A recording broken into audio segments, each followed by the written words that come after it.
So hello students, अब हम start करते हैं section D of paper number 2 gala 2026, right. So first question is question number 40।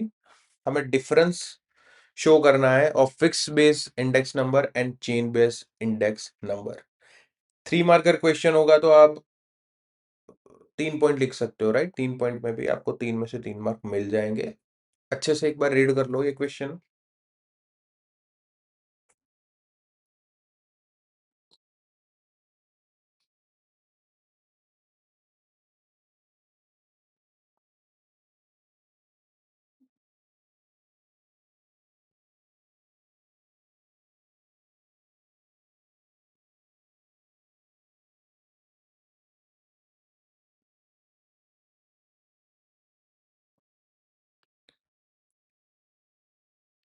Okay, next हम बात करते हैं question number 41।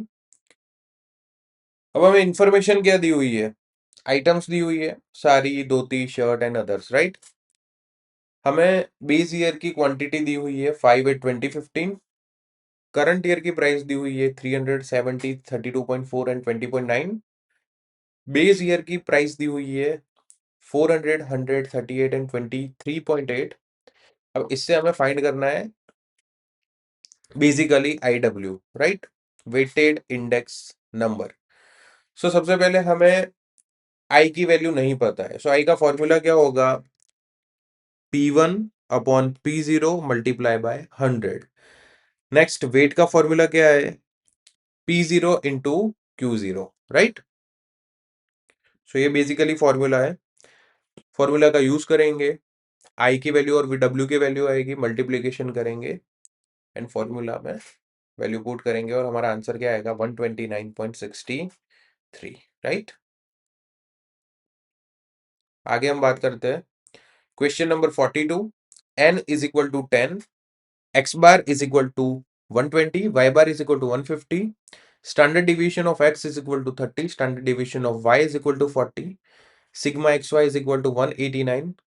Find the correlation coefficient. अब हमें कोरिलेशन की वैल्यू फाइंड करनी है r की। अब हमें जब भी ऐसा शॉर्ट सम दिया गया हो तो उस टाइम पे हमें क्या ध्यान रखना है कि जो इंफॉर्मेशन हमारे पास अवेलेबल होंगे, जो भी इंफॉर्मेशन हमारे पास अवेलेबल होगी उसके अकॉर्डिंग हमें फॉर्मूला यूज करना है, right. So R is equal to sigma xy minus n into x bar into y bar divided by n into standard deviation of x into standard deviation of y.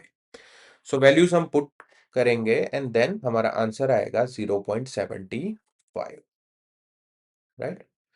Next हम बात करते हैं question number 43, जिसमें हमें information दी गई है mean of x y, variance of x y, correlation coefficient हमें 0.82 दिया हुआ है। हमें वैल्यू लानी है, estimate the yield of maize when the rainfall is 60 centimetre. सबसे पहले हमें बी फाइंड करेंगे। बी का फॉर्मूला है r into s y upon s x. So r is equal to 0.82 into 15/8। सबसे पहले हमें बी की वैल्यू मिलेगी 1.54, right. Next is A is equal to y bar minus B x bar. Y bar की value हमें given है 180 minus B is अभी अभी हमें ढूंढा विच इज 1.54 एंड एक्स बार की वैल्यू गिवन है 82। सो ए की वैल्यू हमारी आएगी 53.72। वाई कैप फाइंड करेंगे, y cap is equal to a plus b x. Value put करेंगे।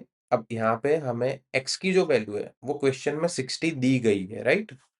क्वेश्चन में 60 वैल्यू दी गई है, वो 60 को हम रखेंगे और फिर हमारा आंसर क्या आएगा? 146.12 क्विंटल पर हेक्टर।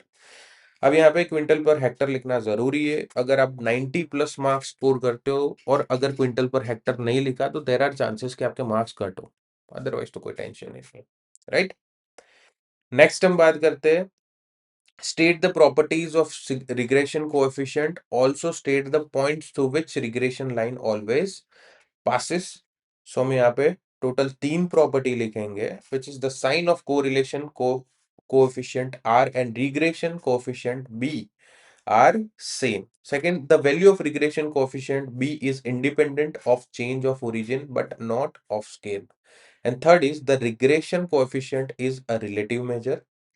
आगे हम बात करते हैं regression line of y on x always passes through point x bar y bar, right?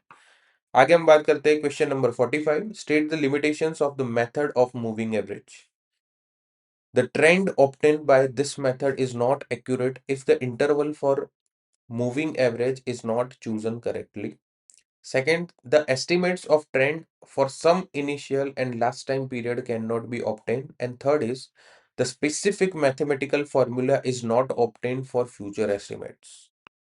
Next हम बात करते हैं question number 46, the sample of a random experiment of selecting number is u is equal to 1 to 20, right. हमें sample space दिया गया है 1 to 20।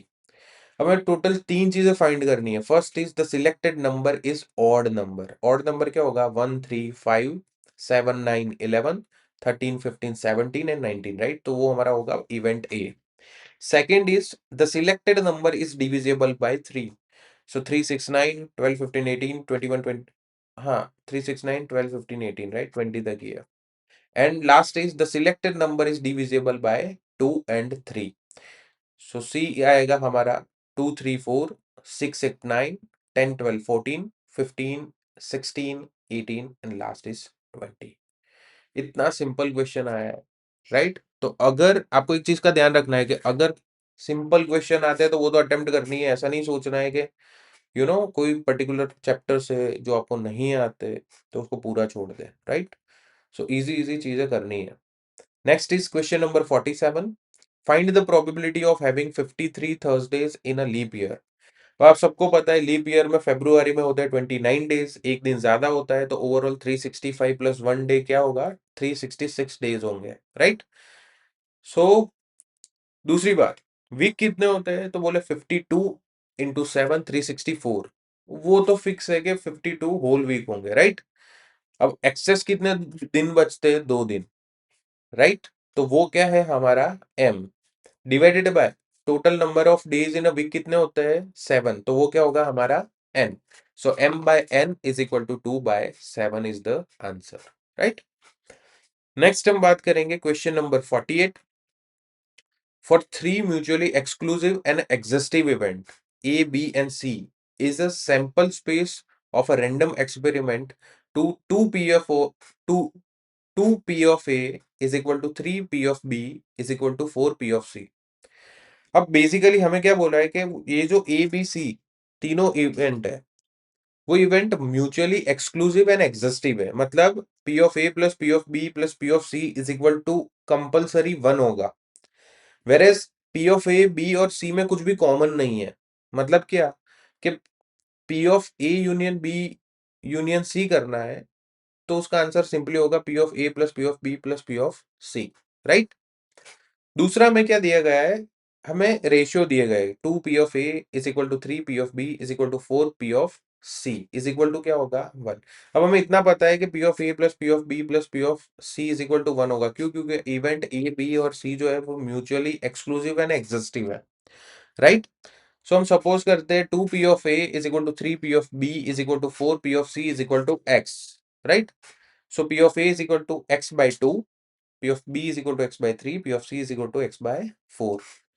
LCM करेंगे तो हमें x की वैल्यू मिलेगी 12/13, राइट। अब एक बार x की वैल्यू मिल गई सो अब हम वैल्यू रख देंगे। p of a is equal to x by 2 where 12/13 divided by 2। यहाँ पे 2 और 12 कट होगा, 6/13 हमारा आंसर आएगा। Same to same p of b is equal to x by 3, 12/13 divided by 3। तो यहाँ पे 3 and 12 कट होंगे, आंसर क्या आएगा हमारा 4/13।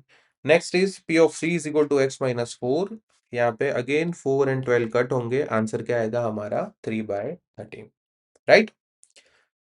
सो मैं फाइनली क्वेश्चन में पूछा गया था, मैं पूछा था P of A union B and P of B union C. So A union B की बात करते हैं, P of A plus P of B 6 + 4 is equal to 10/13। So first answer मिल गया हमें। Next is P of B union C, P of B plus P of C 4/13 plus 3/13 is equal to 7/13। So ये था हमारा answer number 48, right. Next हम बात करते हैं state the properties of binomial distribution. So ये है हमारी प्रॉपर्टीज बाइनोमियल डिस्ट्रीब्यूशन की। आप उसमें से कोई भी 6 लिखोगे तो आपको 3 में से 3 मार्क मिल जाएंगे, right. like binomial distribution is discrete distribution. Its parameter are n and p. The mean of the distribution is np, which denotes an average number of success in n Bernoulli trials. The variance of the distribution is npq and standard deviation होगा under root of npq. The binomial distribution mean is always greater than the variance, मतलब mean की value always variance से ज्यादा होगी. So variance divided by mean is equal to q आएगा, right? If p is less than 1 by 2, then the skewness of the distribution is positive. हमें ये याद रखना है, इनवर्स है. p अगर 1 by 2 से छोटा है, कम है, तो जो स्क्यूनेस होगी वो कैसे होगी? Positive. p is equal to 1 by 2 होगा तो सिमेट्रिक बायोनोमियल symmetric skewness होगी overall, right? And if p is more than 1 by 2, then the distribution will be negative, right? So ये था आपका क्वेश्चन नंबर 49. आगे हम बात करते हैं क्वेश्चन नंबर 50 के. A person has kept 4 cars to run on rent. The probability that any car is rented during the day is 3 by 5.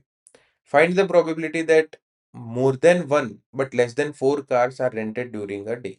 अब सबसे पहले हमें सक्सेसिव इवेंट P दिया हुआ है which is 3 by 5. अगर P दिया है तो हमें फेलियर पता चल जाएगा.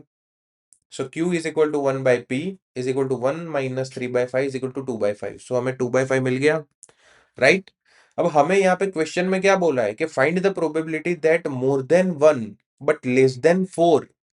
अब मोर देन 1 तो वह 1 नहीं होएगा एंड लेस देन 4 मतलब 4 नहीं होएगा, राइट? सो हमें फाइंड क्या करना है? P of 2 plus P of 3. So P of x is equal to NCx into P raised to x into Q raised to n minus x. Values हम put करेंगे. सो हमारा आंसर आएगा 432 डिवाइडेड बाय 625 और 0.69. आगे हम बात करते हैं question number 51. Determine whether the function y is equal to 3 plus 2x minus 7x square is increasing और decreasing. अब जब भी आपका इंक्रीजिंग और डिक्रीजिंग का क्वेश्चन आएगा तो सिंपली क्वेश्चन बहुत इजी होगा. आपको सिंपली वो जो वैल्यूज है वो y के डिफरेंशिएशन की जो वैल्यू होगी उसमें पुट करनी होगी और हमारा आंसर आएगा, राइट? अब वैल्यू कौन सी है? x is equal to -4 and x is equal to 4. सबसे पहले हम बात करेंगे x is equal to -4 dy upon dx. हम क्या करेंगे? 3 कांस्टेंट है तो 0 होगा. 2x रेज टू 1 है तो उसका डिफरेंशिएशन 2 होगा. 7x square, so 2 into 7 14, 14x raise to 2 minus 1 1 रहेगा, राइट? तो ये हमारा dy अपॉन dx आया. अब उसमें हम सिंपली x की वैल्यू पुट करेंगे. सबसे पहले हम x इज इक्वल टू -4 रखेंगे, देन हम रखेंगे x is equal to 4, right? So x is equal to -4 value रखते हैं. So 2 minus 14 into -4 minus minus plus होगा. 2 प्लस 56 इज इक्वल टू 58. अगर वैल्यू 0 से ज्यादा होगी तो हम क्या बोलेंगे? Increasing, right? And next x is equal to 4. 2 minus 14 into 4 56. 2 minus 56 minus 54. अगर ये वैल्यू 0 से छोटी है तो जो फंक्शन है वो कैसा होगा? Decreasing, right? और इसी के साथ आपका सेक्शन डी होता है खत्म. Thank you so much.